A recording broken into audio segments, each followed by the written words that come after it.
ប៉ាល់ពីគ្រឿងបុកគ្នាធ្លាយប្រេងយន្តហោះនិងសារធាតុគីមីចូលទៅក្នុងសមុទ្រខាងជើងបង្កហានិភ័យធ្ងន់ធ្ងរមកដល់ព្រឹកថ្ងៃអង្គារទី11ខែមីនាឆ្នាំ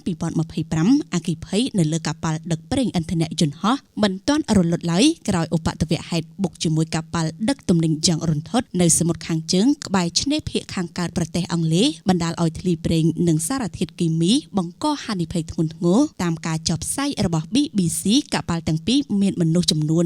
37នាក់នៅលើនោះប៉ុន្តែ36នាក់ត្រូវបានសង្គ្រោះត្បិតមានម្នាក់កំពុងបាត់ខ្លួនក៏ដោយកប៉ាល់ដឹកប្រេងដោយដោតដងទង់ជាតិអាមេរិកកំពុងចតនៅសមុទ្រក្បែរទីក្រុងហុលពេលកប៉ាល់ដឹកទំនិញសូឡង់ដោតទង់ជាតិប៉ូទុយហ្គាល់បានបើកមកបុកយ៉ាងពេញទំហឹងនៅម៉ោងប្រមាណ